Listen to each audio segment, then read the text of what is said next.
Panique sur les marchés suite au FOMC. Bienvenue à toutes et à tous les amis dans cette nouvelle matinale trading. J'espère que vous allez bien.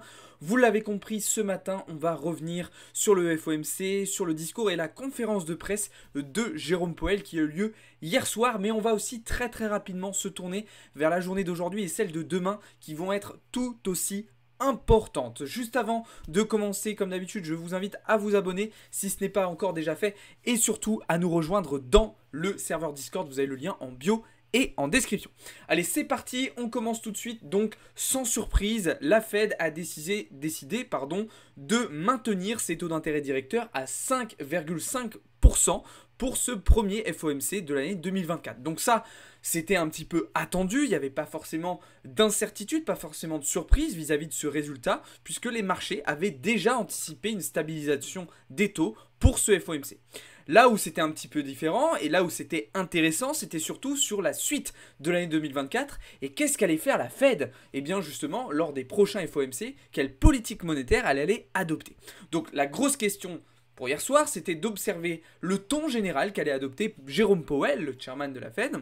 Est-ce qu'il allait être plutôt hawkish ou plutôt dovish? Alors, qu'est-ce qui ressort de son discours et de sa conférence de presse? Bon, globalement, Jérôme Powell est resté relativement sobre, hein, comme d'habitude, en disant que la Fed était data dependent, qu'elle prenait les données comme elles venaient et qu'elle prenait ses décisions meeting par meeting. C'est-à-dire qu'il n'y avait pas forcément d'anticipation, de roadmap, mais qu'en fait, elle prenait plutôt des mesures en réaction. Là où ça a été intéressant, c'est que Jérôme Powell a très bien dit que pour le moment, le scénario d'une baisse des taux dès le mois de mars 2024 n'était pas un scénario de référence. En gros, qu'il y avait très peu de probabilités pour qu'on ait une baisse des taux dès le mois de mars. Ok, donc ça, les marchés, ils n'ont pas aimé, on le verra d'un point de vue technique juste après, puisque les marchés, depuis un moment, anticipaient justement une baisse des taux pour le mois de mars. Et c'est ce que je vous répète depuis plusieurs semaines, voire même depuis plusieurs mois, c'est que les marchés se trompent. Les marchés sont trop ambitieux, trop optimistes, et là, j'ai eu raison. Et les marchés se sont trompés. Enfin, j'ai eu raison, je ne suis pas le seul, mais on a eu raison.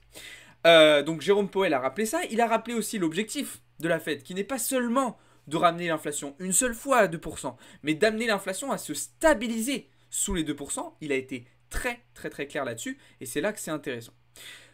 Il a aussi précisé que selon lui, c'était trop tôt pour parler d'un atterrissage en douceur, d'accord, qu'il y avait encore beaucoup de travail à faire. Alors il est revenu sur les réussites de la politique monétaire actuelle, sur le fait qu'effectivement, on avait un marché de l'emploi qui se portait bien, on avait une croissance qui était intéressante, qu'on avait dans certains secteurs effectivement bien réussi à faire descendre l'inflation, mais que ça restait insuffisant et qu'il ne fallait surtout pas crier victoire trop vite.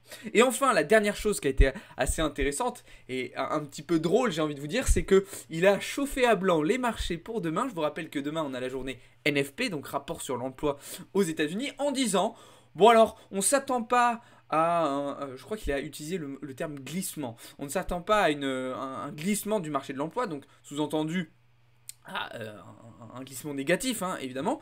Mais si jamais ça devait arriver, on n'hésitera pas à baisser les taux. En gros, il dit ça très clairement, et donc forcément, demain, eh bien, les yeux vont être rivés sur le rapport en FP, et évidemment, si on a une hausse, enfin, si on a une amélioration ou pas, eh bien, de ce rapport NFP, eh bien, les marchés vont anticiper tout de suite une potentielle baisse ou un nouveau maintien des taux d'intérêt pour le mois de mars et potentiellement aussi pour le mois de mai. Alors justement, si on regarde un petit peu en termes d'estimation, eh bien on voit que globalement, donc pour le mois de mars, les probabilités ont changé, hein. Désormais, les marchés estiment logiquement, hein, vu ce qui a été dit hier soir, qu'on aura une stabilisation des taux. Maintenant, ça peut aussi très vite changer, hein, comme il l'a dit. Ils prennent les datas au fur et à mesure comme elles viennent. Donc, bien évidemment, si d'ici le mois de mars, on a beaucoup de données macroéconomiques qui montrent que l'inflation repart très fort à la hausse ou à l'inverse redescend très rapidement, ça pourra impacter un petit peu tout ça. Et puis si on regarde un petit peu plus loin encore pour le mois de mai, alors là ça y est, pour le mois de mai les marchés anticipent vraiment une première baisse de taux, mais là aussi c'est pas dit. Encore une fois, Jérôme Powell hier soir il a dit oui, bon, la majorité des membres du FOMC envisagent et pensent qu'il serait nécessaire de baisser les taux dans l'année 2024. Mais dans l'année 2024, c'est très vague. On ne sait pas à quel moment. Et si on prend un petit peu les prises de parole qui ont été faites par M. Bostic, M. Williams, M. Waller ces dernières semaines, eux, ils étaient plutôt... Alors oui, ça sera cette année, mais sans doute à partir du 3e trimestre. Ok ? Donc ça, c'est très important de le comprendre. Alors naturellement, eh bien, en réaction à cela, les marchés ont bougé, à commencer par le dollar, d'accord, qui est reparti à la hausse, qui s'attaque de nouveau à cette structure sur laquelle on bloque depuis quelques jours, donc à savoir la structure des 103,8 points, d'accord. Bon, malgré tout, moi je reste quand même plutôt haussier sur le dollar avec des probabilités assez fortes qu'on aille chercher les 104, voire les 105 points. C'est le scénario dont je vous parle depuis plusieurs semaines maintenant. Mais là où ça a été particulièrement intéressant, c'est du côté des indices américains où on a observé un repli assez fort. Alors, c'est le cas sur le S&P 500, vous le voyez ici. Alors, repli assez fort, mais en gardant tout de même une tendance haussière. Même chose pour le Dow Jones qui a pris une bonne claque, mais qui reste en tendance haussière. Par contre, du côté du Nasdaq, c'est un petit peu différent. Du côté du Nasdaq, alors déjà, on avait un Nasdaq qui montrait des signaux de faiblesse depuis la semaine dernière. Et là, on a eu une vraie inversion de structure en 4 heures avec un MSS et un boss. Donc, repli plus inversion de structure. À savoir qu'aujourd'hui, on va voir après le programme macro, mais on va avoir des données microéconomiques sur des grosses pondérations des indices qui vont pouvoir jouer là-dessus. Et puis surtout, je vous le disais hier matin, mais il faut bien comprendre que le mois de février, en termes de saisonnalité, c'est un mois qui est généralement très compliqué pour le secteur de la tech. Et on sait qu'aujourd'hui, c'est justement le secteur de la tech qui porte principalement les indices. Donc si jamais ce secteur était amené à dévisser un petit peu, je pense à Nvidia, eh ben, on pourrait avoir un repli d'autant plus important sur les indices américains. D'accord ? Donc nous, ça nous arrange, puisque du coup, on avait plutôt des réflexions vendeuses sur ces indices américains. Et puis sur les Europes, ça a été pareil. Ce matin, on a eu une ouverture sacrément baissière pour le CAC 40 notamment. Alors pourquoi CAC 40 est aussi bas? Alors naturellement, les indices européens suivent un petit peu les US. Il y a les infos, les datas en attente de l'inflation qu'on va avoir, au moment où je vous parle, elles sont tombées, donc on va voir ça dans un instant. Et puis, il y a les résultats de la BNP, le secteur bancaire en France, qui n'est pas très rassurant. Hein. La BNP qui a publié des mauvais résultats sur la journée d'hier. Je vous laisserai aller voir dans le serveur Discord. Je vous ai fait une petite explication complète de ce qu'il se passe actuellement. Mais du coup, il y a quand même pas mal de pression vendeuse dans différents secteurs sur les indices européens. Donc le CAC qui a dévissé, même chose pour le DAX, même si c'est resté un petit peu plus solide. D'ailleurs, on a vu l'inflation hier en Allemagne qui a continué de bien diminuer. Et puis, même chose du côté du FTSE qui aussi a effectué un petit rejet hier. Alors, attention, on va y venir juste après, mais on aura des données macro importantes du côté du Royaume-Uni aujourd'hui. J'y viens donc à ce programme macroéconomique de la journée de ce 1er février. Donc ce matin, nous avons eu pas mal de chiffres du côté PMI, d'accord, PMI manufacturier sur l'ensemble de l'Union européenne. Alors attendez, parce que là, tous mes résultats ne sont pas affichés. Je sais pas pourquoi. Non, c'est pas ça que je voulais. Et voilà. Oh là là.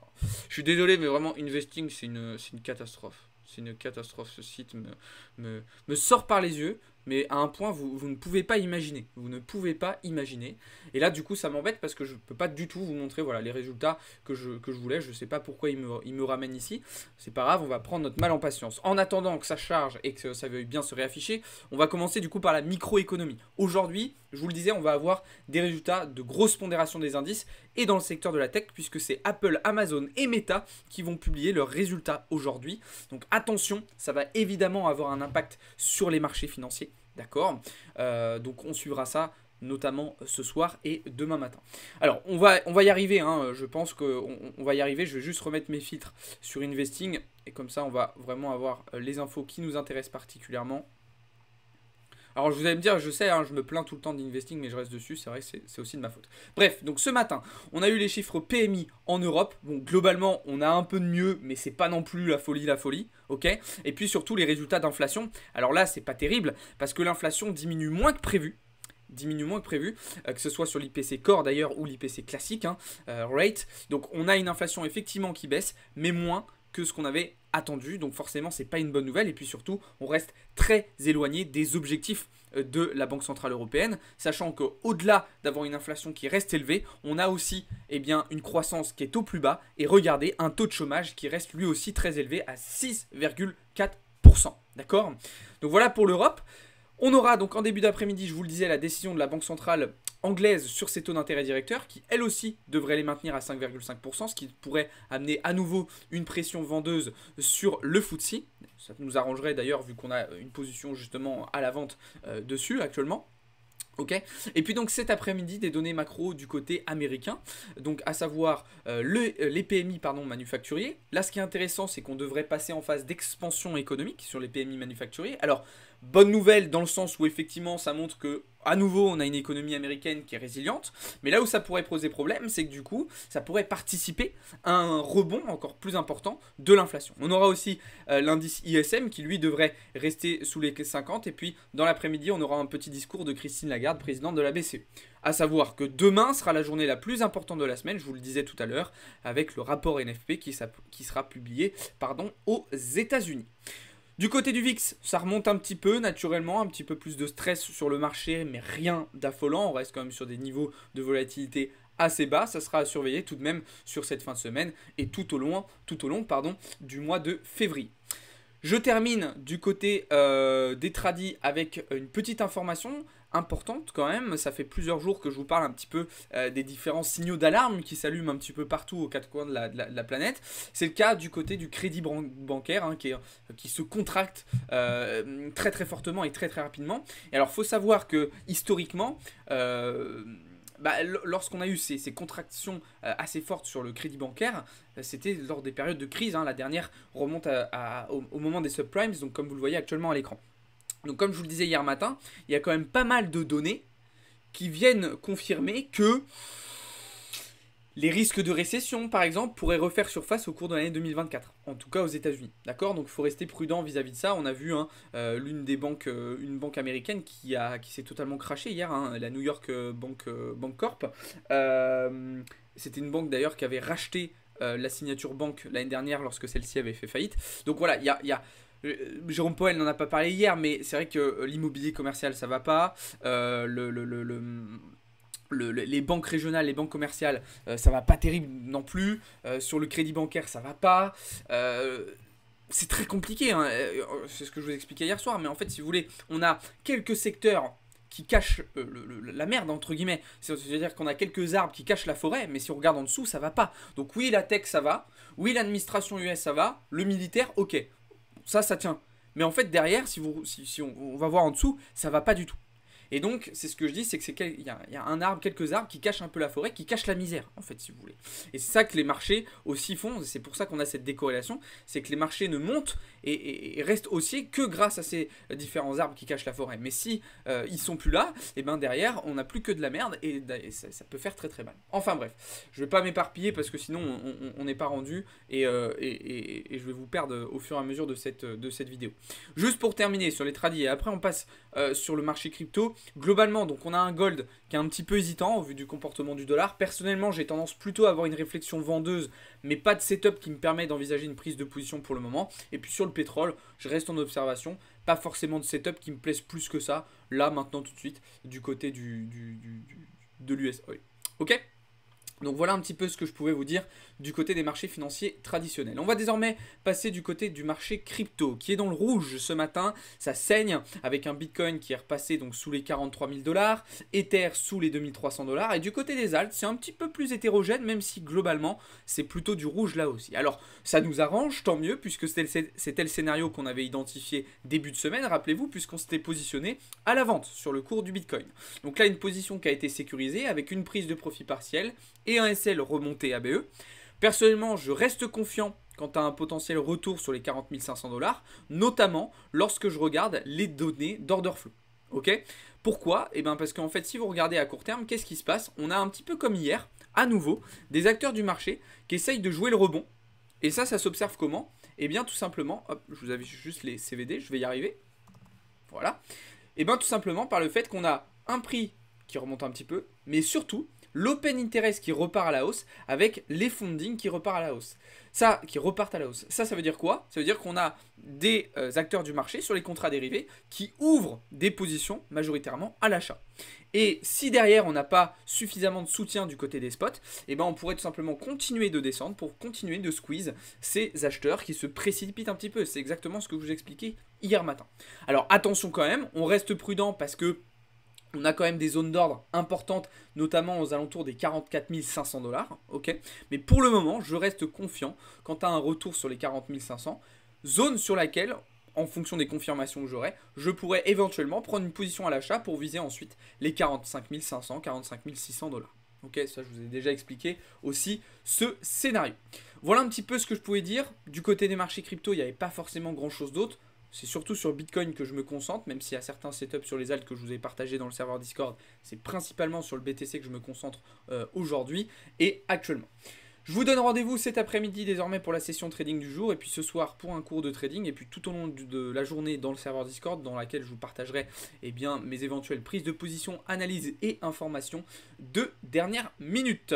Voilà les amis, on arrive au terme de cette vidéo. J'espère que celle-ci vous a plu. J'ai essayé d'être le plus concis, le plus résumé possible. N'hésitez pas à me dire dans les commentaires si vous avez des questions, des remarques ou quoi que ce soit. Et puis je vous attends très nombreux encore une fois dans le serveur Discord. Passez une bonne journée. Ciao tout le monde, c'était Alex pour Blockchain Capital.